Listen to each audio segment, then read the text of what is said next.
That's like saying Dumbledore's gay because he was meant to be gay. Dumbledore's gay? That's not. I was always You two scared are that married. people thought that Isaac and I were dating. This is a great forum to bring up the fact that Isaac Yes. listens on one feed. Literally, Phil goes, so cute. Dude, nothing like Phoebe just straight stealing my point here. I'm going to say it. Favorite book so far. I liked it better the second time that I read it, and I got more out of it. Let's go beyond the PhIrst page. Let's go beyond the PhIrst page. Welcome back, Second Pagers. This is Beyond the PhIrst Page podcast with siblings Phoebe, Isaac, and Phil. I'm Phoebe. And I'm Isaac. I'm Phil. All right, we got the intro. Let's go, baby. And Nailed today it. we are talking about Foster by Claire Keegan, and this is Book Club 12. If you like this podcast, please follow us on Spotify, follow us on Instagram, YouTube, and be sure to leave us a comment and give us any feedback that you feel like. Also, this is intended to be a virtual book club. We meet every other week to discuss a book. And because of that, this podcast will contain major spoilers and plot points from throughout the book. So if you don't want to get a book ruined for you, please read the book first and then come on and listen to the podcast.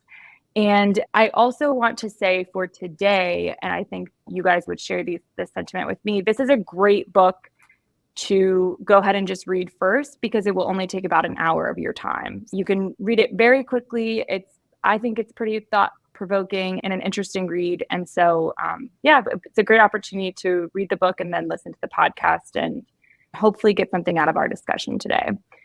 Before we get into why we picked the book and a little bit about the book, I wanted to do a little book trivia. And I feel like when you create trivia, it's always such a fine line between a softball and just such an obscure reference, especially if you're going to do book quotes, which is what this trivia is. So bear with me. I think I picked some things that both Phil and Isaac would know. And so without further ado, let's begin. It was the best of times. It was the worst of times. It was Buzz, buzz, buzz. Buzz, buzz, buzz. Is that the you're book? that's you. Tale of Two Cities. Yeah, seriously, is that the book? That's correct. Who's the author? For extra point. I knew it was Charles Charles Dickens. Dickens, Yeah, very but I nice. didn't know what Okay. the book was. What are the two cities? Paris and London. It's a great. So one. I wouldn't It's have his known best that one was in that my book. opinion. But good, Phil. Okay, you never really understand a person until you consider things from his point of view, until you climb inside of his skin and walk around in it. I'll give you a hint. Actually, Isaac, you mentioned this book earlier before we started talking. Today? Harry Potter. Yeah, today, actually, just like randomly. Oh, To Kill a Mockingbird. Phil, what? It's Jeopardy. I win. I don't know To Kill a Mockingbird that well. It's the only literary book. I don't know. I'm not playing socially. Okay, this is maybe something that anybody could get because it's also a movie that people might know. Fear is the mind killer. Fear is the little death that brings total obliteration.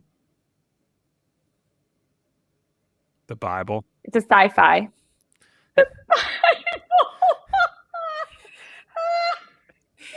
I always Is it gonna guess Dune? The Dark Knight. I always when it's something about it's probably Dune. Yeah. Wow, you guys don't know Dune at all. No, I just Dune's saw the most second overrated movie sci-fi. came out, though, so I figured I'd give it a shot. Yeah. Okay, just a couple more because there was a few that I really enjoyed. After all this time, always. Oh, the I think if you just seventh think this book, card- Deathly Hallows.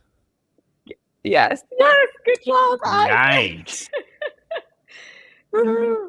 What's the Dumbledore where? the snake Oh wait, Isaac listens. Yeah. when he Whenever reveals his he gives Patronus. his Patronus. Isaac's got a ridiculous freaking advantage on that one. Yeah. Okay, this is the last one. I thought this was interesting. I didn't know that this quote was from this book. Not all those who wander are lost. Oh, I feel like I just And this know is that a- because it's on memes and hippie shirts and stuff. Sisterhood Yeah, of the but Traveling do you know the- Pants. Hitchhiker's Guide to the Galaxy. I have no idea. No, that was both good guesses. Lord of the Rings, actually. Oh, wow. Yeah. I would have not Should've guessed seen that. It's so cliche at this point that I wouldn't have thought that. Yeah. Yeah, that was fun. I'm glad that we covered the most overrated sci-fi and the most overrated fantasy in the same little trivia. It's the shade for me. No, that was good, you guys. No, that was great. Yeah. Yeah. Great ones. Well done. That was a great level of ease. Yeah.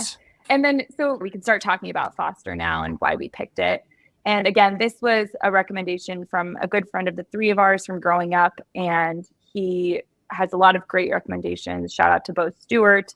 And so we decided to read Foster because of that. And also, I think, again, it's an approachable book. It takes very little time, and it's a short story, which is something different than what we've typically talked about during club meetings. So that's why we picked it. And then, Isaac, can you just tell us a little bit about Foster by Claire Keegan? Yep. So this is Foster in 60 seconds. This book tells a story of a girl spending a summer with another couple because her parents have too many children to feed and take care of. She learns that the couple she is staying with has lost a son who drowned as a young boy. By the end of the story, the girl is very sad to leave the couple who loved her and treated her as their own all summer. And the story ends with her running after their car into Mr. Kinsella's arms. So I think anyone obviously who's read it, that was less than 60 seconds, but this book was less than a normal sized book. So I think that is very fitting. Yeah. Okay, great. And so I just want to, again, explain to our listeners a little bit about what we are going to talk about today during the book club, because it's a little different than what we typically do.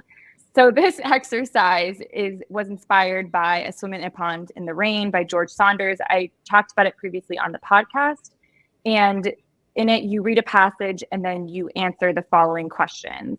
What do we know so far? What are we curious about? Where do we think this story is headed? And what do you think that, in our case, what do you think this passage is about? Because we're going to read you 3 different passages that we've selected.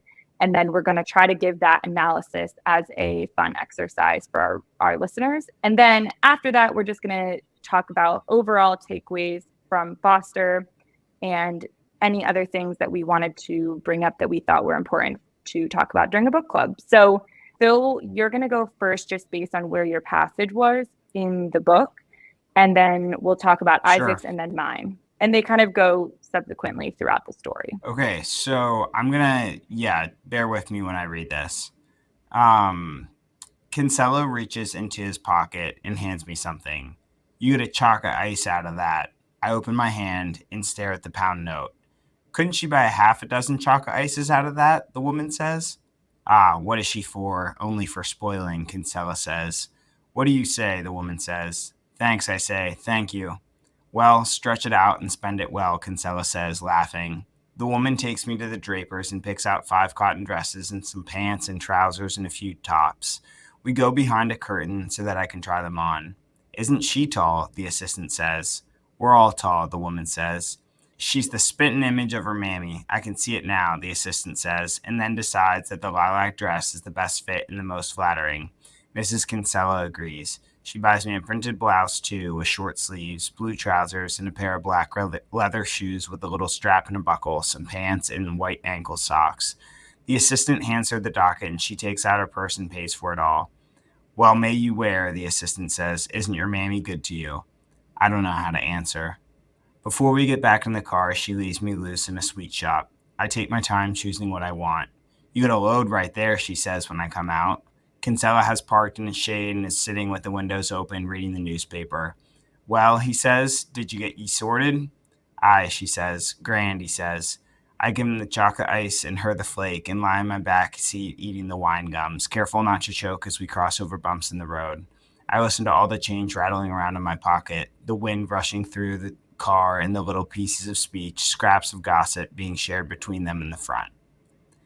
Okay, so this is, I really like this passage. I think that this one, to answer what do we know so far, this is right after she finds Kinsella, Mrs. Kinsella, crying after the husband prepares new clothes, or says they should get some new clothes, and she finds her, Mrs. Kinsella, crying, and so we're sort of in the know that something is up. we don't really know what. So I think that is what we know so far, other than the fact that, I mean, she's living with them, we know about them, but this is the first sort of intrigue that we've been introduced to. So I think we know that these people, even just from that passage alone, we know that these people care about her. They're buying her all these clothes. They're giving her extra money to go to the candy store and buy whatever she wants. They straight up say, we want to spoil her. And so I think we know these people genuinely care about this child. And whenever this shopkeeper says, your mammy is good to you, Mrs. Kinsella does not correct her. So I think that it also shows they're happy with that. She's happy with that assessment of a person who's outside of their life. Yeah. And I mean, you don't get it necessarily from this passage till the end, but you also know that the girl likes being there, has settled into somewhat of routine that she has enjoyed. By laying on the back seat and listening, just being or in like the previous chapter, she says that she feels safe there. She has stopped wetting the bed. She's comfortable. Right. Yeah. What are we curious about? I think we are curious about why she's crying in the bathroom. I mean, my interpretation of that was she felt bad that she hadn't noticed before that the girl needed new clothing, and her husband pointed out she felt inadequate as a woman or a mother figure, because that's a fairly traditional female role. And I don't at this point know why that would have triggered her to cry in the bathroom. Yeah, I'm curious about why is she there? Why do they care so much about her? What's their relation? What's their tie to each other? Yeah.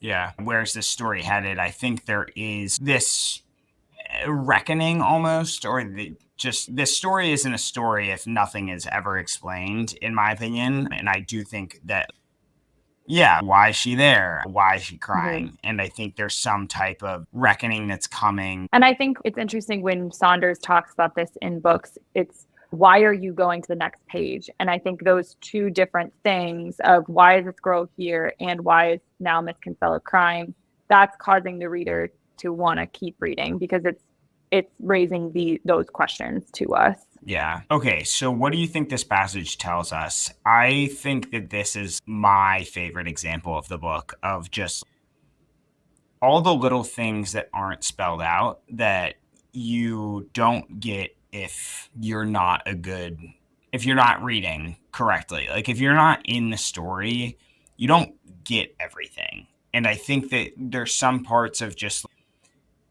imagining yourself in a clothing shop with somebody else, in being mistaken as someone's daughter.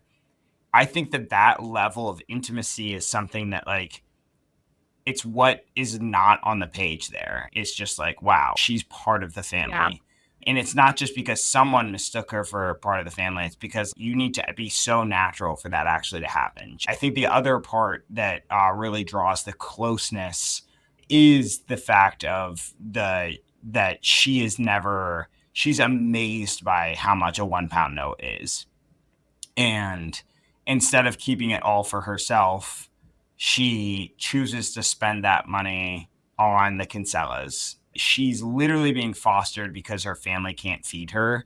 She knows the value of money, and she's choosing to spend it on other people. Yeah. And I think that's an exceptional storytelling without saying any of that. To play devil's advocate to you, I agree with you about showing the intimacy by being so intimate that someone mistakes you for family. But to me, that passage also shows I think of our upbringing, at least, him saying, oh, what is she for except to spoil her? That almost shows a level of not intimacy where it's a temporary thing. And it's like an uncle, or that's what grandparents are for type thing, not a parent. But I still agree. I think that passage is intended to show intimacy. I just wonder what you would say to that. I mean, I do think that's a good point. I would make two arguments, and this is going to go a little bit into what I'm going to say about Isaac's passage as well. I do think he's meant to be the fun one a little bit, where he times her, he he goes out and works, but she works in the house. And so it's a little different of a vibe there with the parents. But I also think that he's more responding to friendly banter with his wife rather than her. I think that also shows how good of a marriage they have. Yeah, totally agree. Totally agree. Just wanted to hear your thoughts. Yeah. Good passage, Phil. Good thought. Yeah, completely agree. Thank you. That was fun. Okay, Isaac, hit us with your passage. So I do want to air out Isaac and Phoebe that they both hate reading. I wasn't invited onto this podcast originally because of how poorly I read out loud. So and how slow I read. Wait, this is a great to cut you off again. This is our personality. This is a great forum. The slowness of the reading to bring up the fact that Isaac listens on one speed. We found this out weeks ago and have just been sitting on this nugget to share. Oh my gosh. Literally Phil goes, so cute. All right. Well, here's a 1.0 speed reading. Anyway. Strange things happen, he says. A strange thing happened to you tonight, but Edna meant no harm. It's too good, she is. She wants to believe in the good in others, and sometimes her way of finding out is to trust them, hoping she'll not be disappointed. But she sometimes is. I don't know how to answer. You don't ever have to say anything, he says. Always remember that. Many's the man lost much just because he missed a perfect opportunity to say nothing. He laughs then, a queer, sad laugh.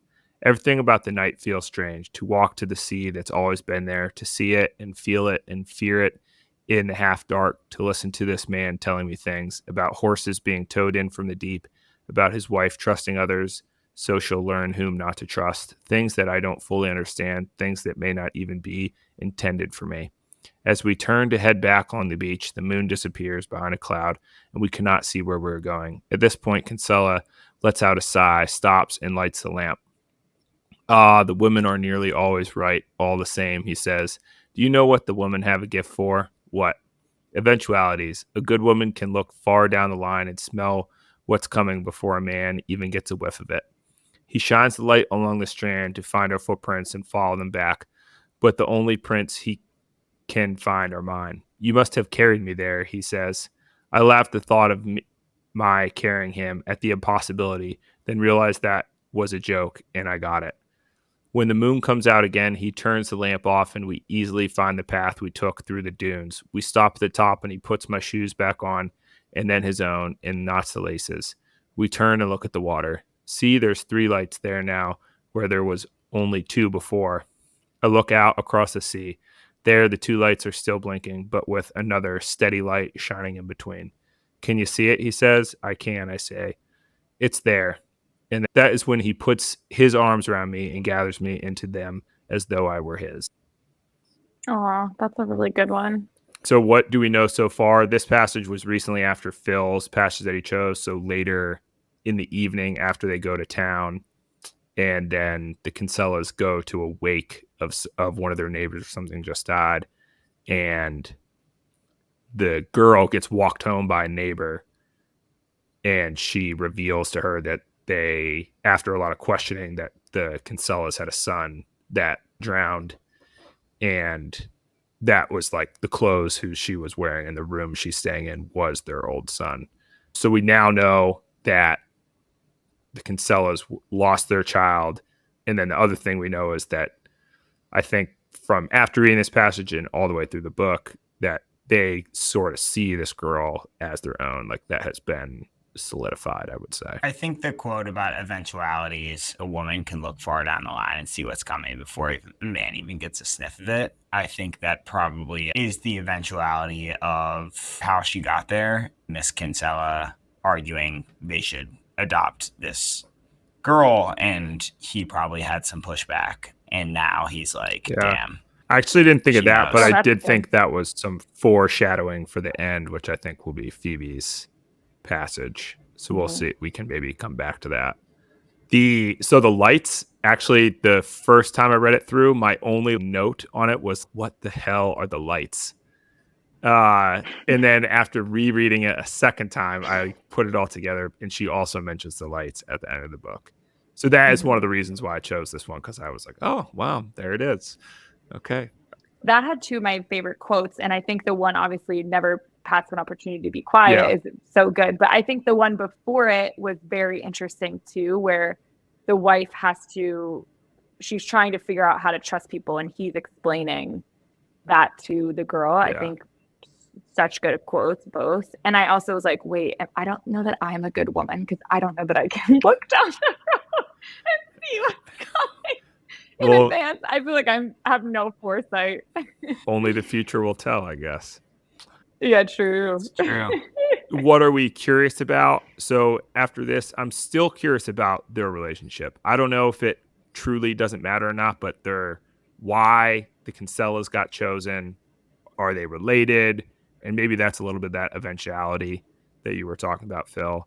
I think at this point, what I was saying about my passage of there's going to be a reckoning. I think the reckoning, we found out why she was crying. Now I think the entire book, the only thing that's left is, all right, who's this girl going to end up with? And that's what I think we should be curious about. That's what I'm curious about too. See, that's interesting, because that never crossed my mind. It was like, oh, obviously these people, why would she ever leave? Where do you think this is story headed? Yeah, I said the girl becomes theirs and they live on. Like that is that is where I thought the story was headed. Maybe Isaac's a woman here. There's eventualities. See some coming. I think I thought that the story was headed towards heartbreak. I thought for sure this is too good to be true. A bit. Okay. I have said this many times. I don't do this. I don't think ahead of books. I wasn't thinking anything. I mean, at this point, rereading the passage, I tend to agree with Isaac. I think pulling him in the arms as though I was his, I probably thought she would have stayed with them. But yeah, I wasn't thinking ahead. I don't really read like that, unfortunately. So what do you think this passage is about? I think this is about love is in little things. It's not grand gestures. It's time spent together. It's accomplishing tasks together. I think this passage, they realize, or at least she realizes truly that she is loved at the end of this by these two people. They go on this little walk to the beach. They talk about things that don't really seem to matter, but it's more that they're there together. This beach was a little secret. It took me by surprise too, that they were near the ocean. And she talks about that. So that was like a cool little thing that now they just have together. I think it's all those little things. So I think that's what the passage is about. Yeah, and interesting too that both you and Phil now have said that the love is the little things separately. Yeah. I thought too was about solidifying their relationship, the father-daughter relationship, because up until this point we had more of Mrs. Kinsella and her bonding and interacting, and so then this showed this opposite side. And I do think there's something to be said for, I think a mother's comfort is very important, but sometimes you need the like ambiguous 2-word sentence that a father can provide. I said a similar thing where I think what you get from this passage is that both parents are serious about being parents. Dads, I think, get the rep, which is fine. Our dad is the same way for being the jokester, fun one, like timing you. And moms sometimes have to lay down the law or are more serious. But I think, especially for us, I mean, we were lucky to have a dad that was equally as serious about being a parent. And I think that that's what I get from this passage, that he is serious about it. And this is something that only a dad could do. Say a bunch of dumb stuff that's not really that important on the walk to the beach, but it's really just that they're there. And then they say something about why the mom did this, and then it's good. I think that's a great passage. Yeah, completely agree. Yes, there's another just along that like love from the father. It's in chapter 5, and Mr. Kinsella takes her hand, and she's like, I realize my own dad never held my hand before, and I want him to stop because I don't know. Essentially, I don't know how to process how this feels. And I think that was just like really true, because it's very uncharacteristic, I think, for normal everyday life to have that emotion. And then when you feel it, you're like, wow, I don't know really how to process, especially as like a young kid. But then you realize, wow, this is really great.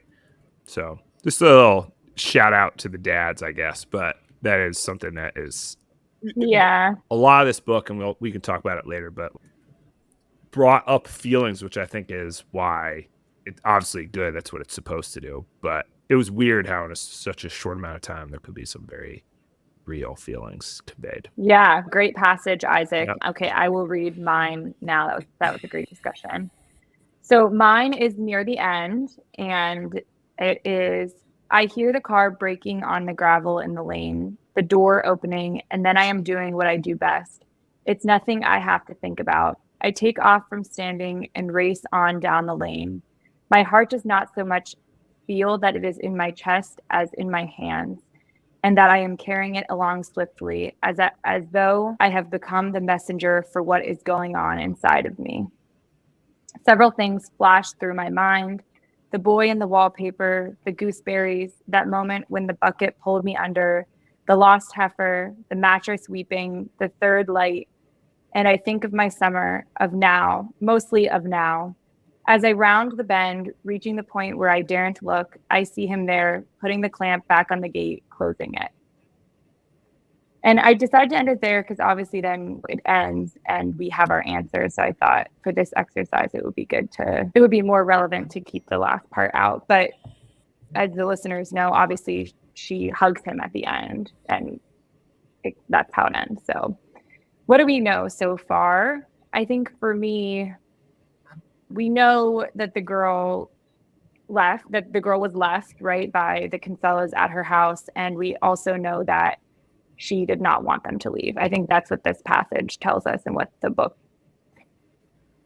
Maybe it was like summer camp where you don't really want to go, then you're there, then you don't want to come home, and that's kind of maybe what we were thinking at the end. It could be that, but I think this shows us that this was not that, and she's home and she doesn't want to be home. She wants to be with them. But what do you guys think? Yeah, I think that what we know also that she never brings up falling in the well. Like when her parents ask her what happened, she said, oh, nothing. It was one of those inherent things where she's like, I now know what I want, and this is going to be something standing in the way, so I'm not going to say anything. Yeah, good ad. Yeah, so what are we curious about? I'm curious if he'll take her, if she'll run to him, if she'll stand there, if she will go away with them, if I still think I'm wondering that, even at the end of the book, even with concluding this passage. I think that concluding this passage, but I do think that it's tough to see what will adults do when kids so obviously want something, I think is interesting. Mm-hmm. And then what will her parents do? Because yes, they let her go for the summer, but are you really just going to be, oh yeah, you guys are way better parents than we are. Go ahead and take our kid. She loves you way more than us. And also the financial situation, I think, helps that. But I agree. I think it's obvious throughout the book, too, that her mom does have a level of care. There was another passage that I was thinking about doing with her brushing her hair at the beginning. So there's some level of care, at least on the mom's part, her biological mother's part, to care for her. So, yeah, I think I was still curious about that at the end. And then I guess where do we think the story is headed? I think when I first read it, I thought she was going to stop short and watch them drive away. I think I'm a helpless romantic, and I still was hoping that, I just dedicated 40 minutes of my life. There's no way this girl doesn't get what she wants. World just doesn't work like that. I think the only time I was negative was I thought she was going to die in the well. I thought that was so did I. That would have been horrible. I didn't think that. I didn't know how much of the book was left. So, well, there was only 4 pages left. Right. Yeah, true. Oh, that would have been horrible. I'm glad that didn't happen. And then I guess what do we think this passage was about? And overall, I think we could say also for this, because it's so close to the ending, what did we think this whole story was about? So I think this passage is about realizing what you want and going after it. that's what she did. She came to terms with what she realized what she wanted, and she ran after them. And I think that leads right into my next point of what I think this story is. This is a love story. We've talked about a lot of different love stories before. I think that this is a love story that we will go into our ratings, but this is one of my favorite books I've read. Love is not just a one-sided infatuation. We've read about that. Love is not all these grand schemes and stuff. Love is putting in the time and putting in the effort and wanting to be there. And that's what both sides of this love story was. So I think that's what it was. Yeah. Yeah, so nice. I know it's funny, all three of us said, so I was just reading my comment about what the passage was. It's her, my thought was her reflecting on the summer and her thinking about these people she's grown to love. And I said the little kindnesses that they gave to her and she gave to them. And it's the exact same as what you two both, we all three didn't talk about this, but both, the little love or the little acts or the little kindnesses. So I would definitely agree with you, Isaac. And Phil, if you wanted to share too, I know you had some kind of end X, this was great. Thanks, guys. I feel like that really, for me, was very stimulating. I hope it was for our listeners as well. But Phil, I think you had a few other things you wanted to talk about, just quickly about overarching themes or concepts or takeaways. Yeah, I think I can go right into the rating with this one too. I think that. So I did give it a 3, although we're gonna have a little spat about this because I don't think we can rate this along with the other ones because we have a poem next week that we will need to reread more than once, but that doesn't automatically give it a 3. So I think with shorter stuff, I think why I gave it a 3 is because I liked it better the second time that I read it, and I got more out of it the second time. And so I loved how, like what I said with my passage, the feelings that you get are more than just the words in the page, and I think it was just masterfully written. Agreed. So I think a 3. And as someone who reads 45-hour audiobooks, I mean, the hour ones hit too. So. Yeah, so true. Isaac, what did you give it? So, Phil, that was different than yesterday because yesterday when we talked, it was a 2 for you. Well, I hadn't reread it more than I hadn't gotten more and more out of it. Great insight there. Isaac, what'd you think? I think the scale is easily modified and intuitively modified so that a 3 does not equal reading it multiple times if it is easier to read multiple times due to length. I would do it a 3. I do agree. I think I had to read it a couple times. This was one of those books that I don't think I read a lot of books like this where you do have to read this multiple times. This little exercise that we did, I think was great. I even just doing this conversation, I've gotten even more out about it. And I like it even more now. Yeah. I'm going to say it. Favorite book so far. Woohoo, Bo. Looking at it in maybe a slightly more academic way made it that much better. It was a 3 all the way. I loved both the relationships and the description of how she worked throughout the house, how everything kept clean. I could see the clean farmhouse. I could see the clean barn. I could see the kept fields, the cow. I felt like I wrote this down. This is a little meta, but I got to say it because it was kind of interesting. But in my head, I was seeing this story as one of those paintings in an art museum of a landscape where it's looks like a watercolor. But if you stand really close, it's a little blurry. But then you stand back and you're like, oh, this is the beautiful Irish landscape. That's what this entire story seemed like. It was like an impressionist. That's what I was going to say. Impressionist painting. Yeah. I don't know my art, obviously. No, but right. And then there was just so much stuff that I felt like I had a personal emotion to. The one I read, there was her ladling out the well. I immediately went to when Grandpa took us to the springs in Saratoga.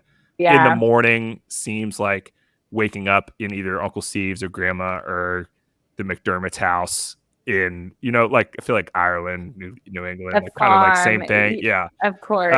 All that immediate. So was awesome. or this story was awesome. Yeah. Yeah, it was a 3 for me too, for all those same reasons. And Isaac, I love that you said even doing this exercise, it made you like it more. Even your commentary just then made me like it more. And I would say my rationale for it being a 3 and the scale being fair is I like how clear cut our scale is. And again, the 1 would be nothing special. You wouldn't recommend it to a friend. A 2 is a great book. You would recommend it to a friend. And a 3 is you would read it again. I think it's very clear cut. You know, with the poem, I would counterfill your thought of, I think a lot of poems are great and you would reread them again because you're getting something different out of it every time. And that's the beauty of this book as well. So I stand by our rating scale and this being a 3 for me.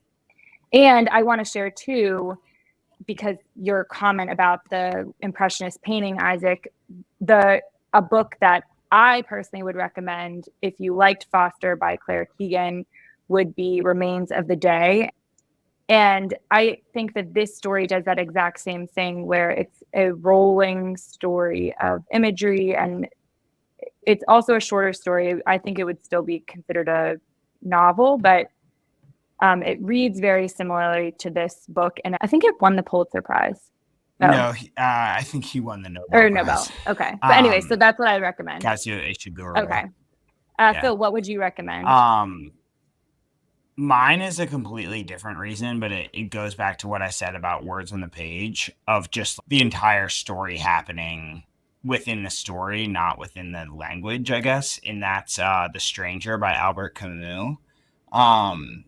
There's nothing really happens. This guy is super uninteresting, but the entire story Wait, is Isaac, like, what are you laughing at? Just What about it- my next one.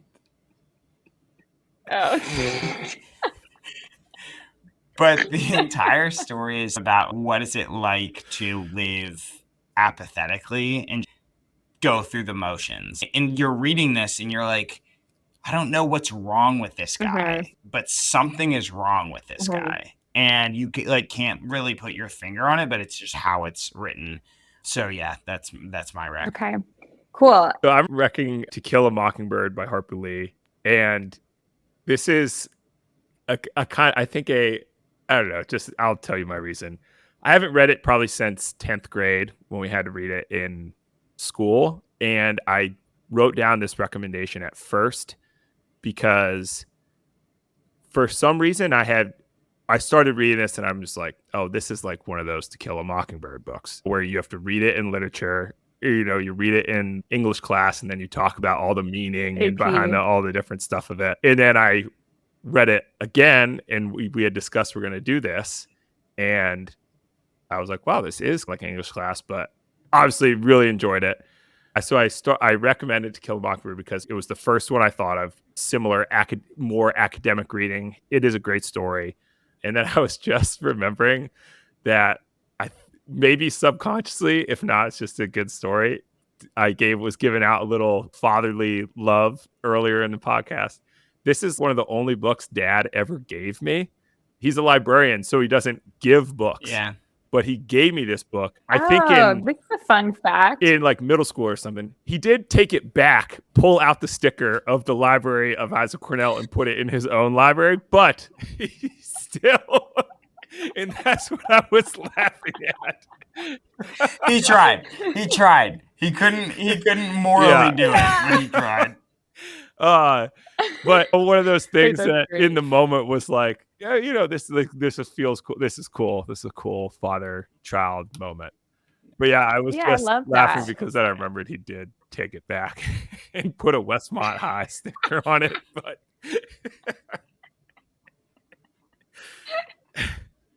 yeah. Oh, Dad. Okay. So that all 3 great recommendations. I don't think you can go wrong with any of these. Before we close, we just want to share quickly what we are reading. So what are you reading right now? Or what did you just read that you love? Yeah, so I just read 2 books. The first one is the 4th book in the Harry Clifton novels, which are those historical fiction ones that I was in love with last podcast. Still really like them. Will continue burning through them. I think the first one was the best one, but good luck stopping me on these suckers. Also read Chaos Kings, which is a story about fluctuations in the market and how there's this basically, if you read Michael Lewis, who wrote The Big Short and Liar's Poker and Flash Boys, you would really like this one. Super interesting and easy to follow and accessible, but about financial markets. Interesting. Isaac, what are you reading? I am reading the third book of the Raven Shadow series, Queen of Fire, by Anthony Ryan. And again, if you like the Game of Thrones, you'll like this book. And I also just want to say, we talked about my slow reading. We went to Phil's bachelor party last weekend, and Phil goes, "Oh, are you going through a little book withdrawal? We haven't read a book in 4 days." And I'm like, "No, I haven't. This book is 40 hours long. I have 10 hours left on it. I have 10 hours left still." And Phil comes on and says, "Oh yeah, I just read 4 books." He was hustling you. I did. I listened. I got that you left, and I immediately put on an audiobook, finished 3 books since you left. Psycho status. I'm finishing up the last book of the Dublin Murder Squad. So you would love this series if you love murder mystery or if you love Tana French, which I love both of those. So I'm loving it. And I highly encourage our listeners to read that series. And on June 17th, 2 weeks from now, we will be discussing a poem by T.S. Eliot. And Isaac, would you just tell us the title of the poem and a little bit about what people speculate it's about? Yeah, for sure. We're going to be reading The Love Song of J. Alfred Prufrock by T.S. Eliot. It was Eliot's first professionally published poem, published in 1915. And the poem is about a man named Prufrock who is nervous and unsure about himself as he thinks about life and his place in the world. There will be a little special next week that I'll just tease right now. I won't tell you what it is, but maybe one of the 3 of us is a little poet and we'll share some of his or her writing.